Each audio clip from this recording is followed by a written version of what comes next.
আমি তো নিজে তাকায় দেখলাম জীবন ভর যত নামাজ পড়লাম আসলে নামাজের মতো নামাজ পড়তে পারি নাই।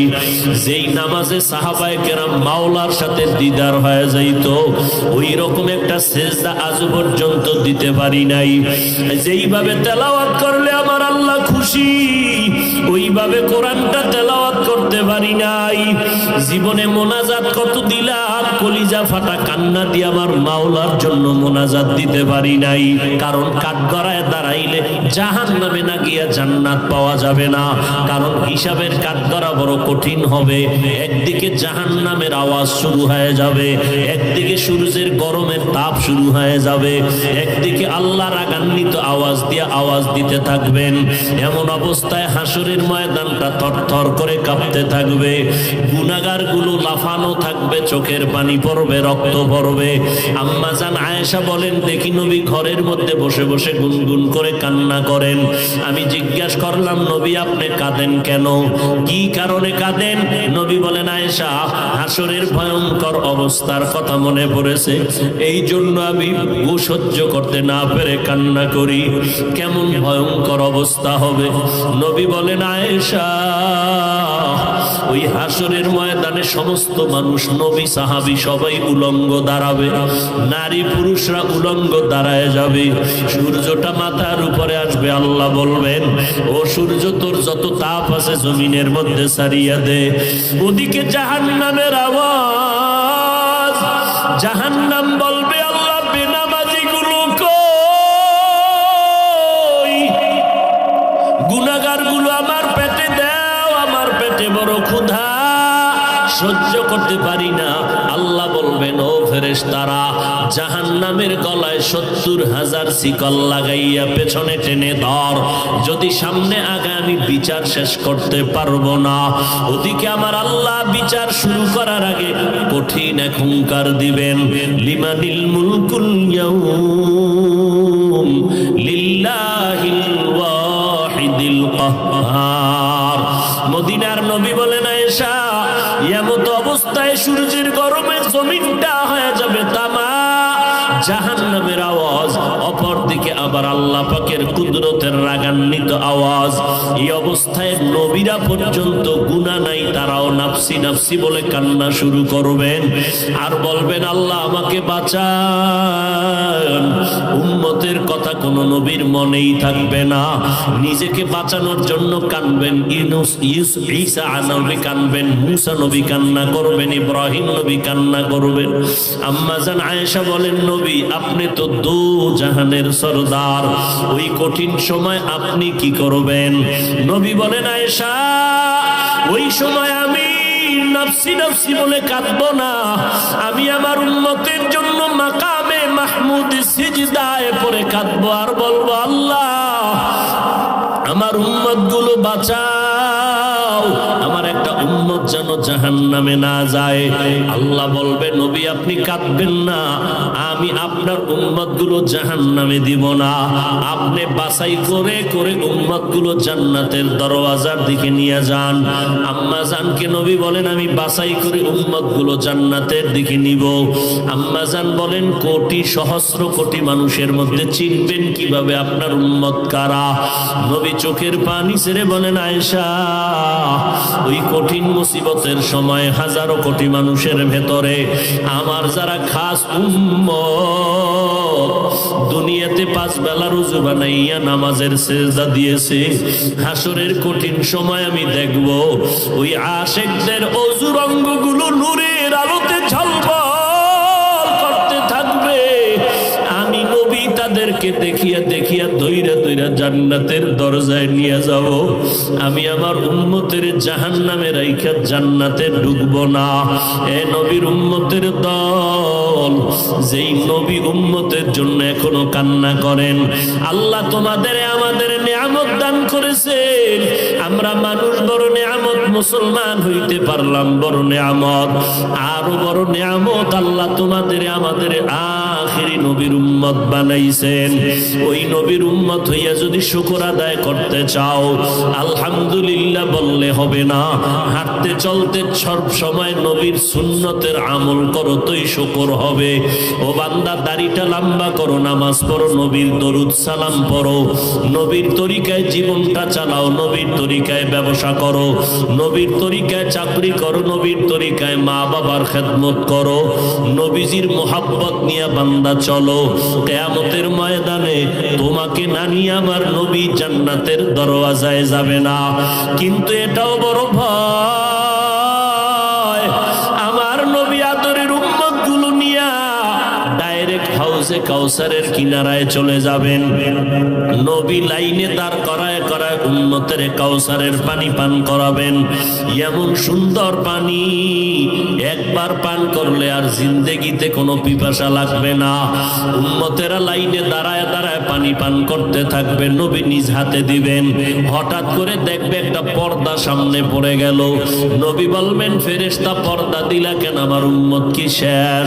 বলে, না নবী আরো আছে, তবে এরা আপনার আসল আশেক না, এরা আপনি দুনিয়া থেকে বিদায়ের পর আপনার উম্মত দাবি করিয়া আপনার আদর্শ মতো জীবন চালায় নাই, আপনার সুন্নত গুলো জবাই করেছে, নিজেও নামাজ পড়ে নাই, যারা নামাজ পড়তো তাদেরকেও পছন্দ করে নাই, নিজেও দাড়িটা লম্বা করে নাই, যারা দাড়ি লম্বা করতো তাদেরকেও পছন্দ করে নাই, নিজেও পর্দা করে নাই, যারা পর্দা করতো তাদেরকেও পছন্দ করে নাই, নিজেও হালাল খায় নাই, যারা হালাল খাইতো তাদেরকেও পছন্দ করে নাই, নিজেও টুপি পরে নাই, পাগড়ি পরে নাই, যারা টুপি পাগড়ি পরতো তাদের বিরুদ্ধাচরণ করত, নিজেও কখনো কান্না করে নাই, কান্নাওয়ালাকেও পছন্দ করে নাই, নিজেও দিনের পথে দান করে নাই, যারা দান করত তাদেরকেও পছন্দ করে নাই।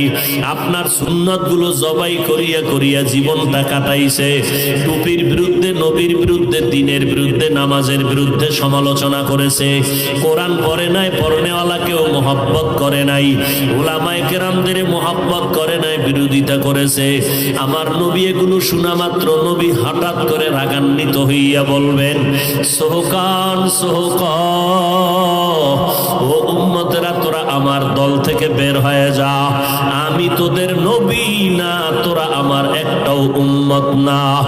ওই দিন যদি আল্লাহ না করুন তুমি আমি পড়িয়া যাই, আজকে কত সম্মান, মানুষ আমারে কত সম্মান করে,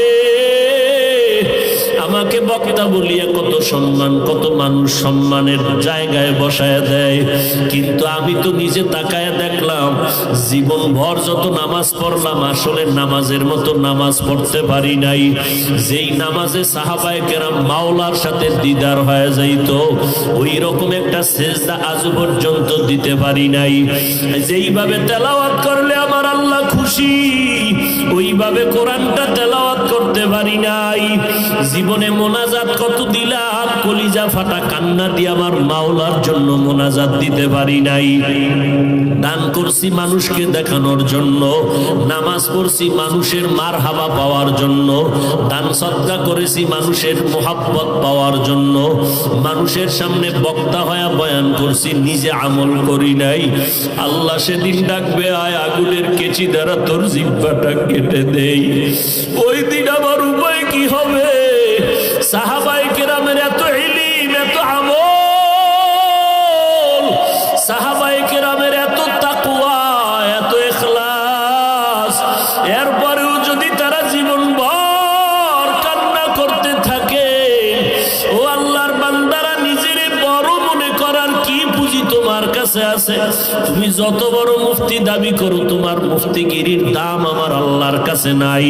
তুমি আমি যত বড় মাওলানা দাবি করি, মাওলার কাছে মাওলানা হইতে পারলে তো কাজ, মাওলানা তো বড় হইলাম মানুষের দরবারে, আল্লাহর দরবারে হতে পারি নাই।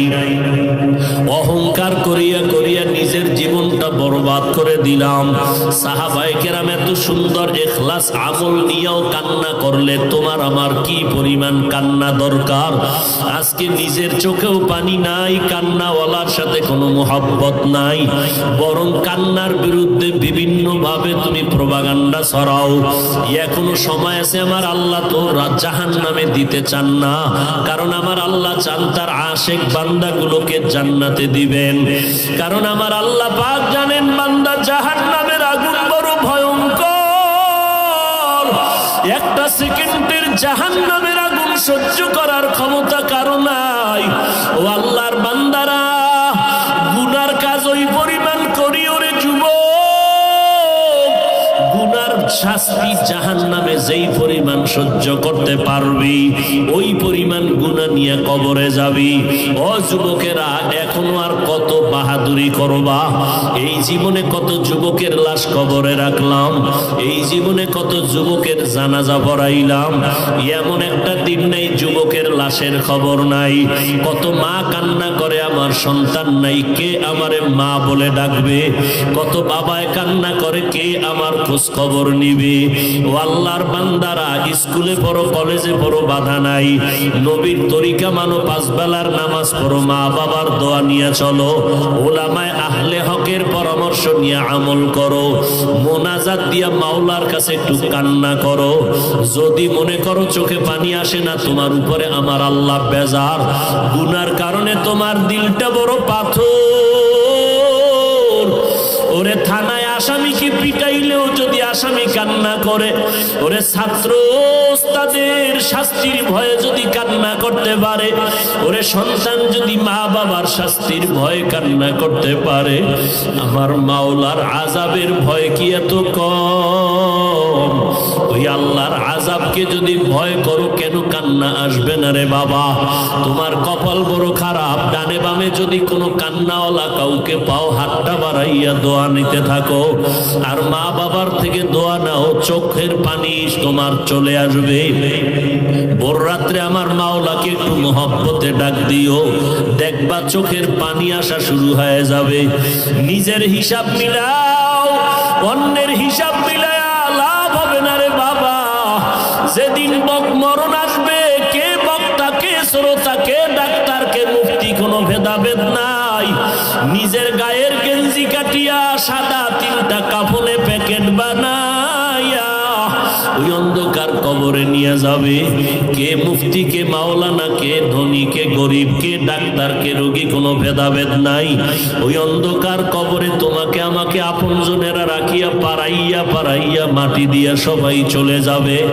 ওই কবরে তিনটা প্রশ্ন করা হবে, রবের পরিচয় দাও, ধর্মের পরিচয় দাও, রহমাতুল লিল আলামিনের পরিচয় দাও। ওই জায়গায় কিন্তু জিজ্ঞাসা করা হবে না তুমি কি পরিমাণ এলেমওয়ালা, টাকাওয়ালা। অতএব এই তিনটা প্রশ্নের যারা জবাব দিবে তাদের কবর হবে জান্নাতের বাগান, আর যারা জবাব দিতে পারবে না তাদের কবর হবে জাহান্নামের গর্ত।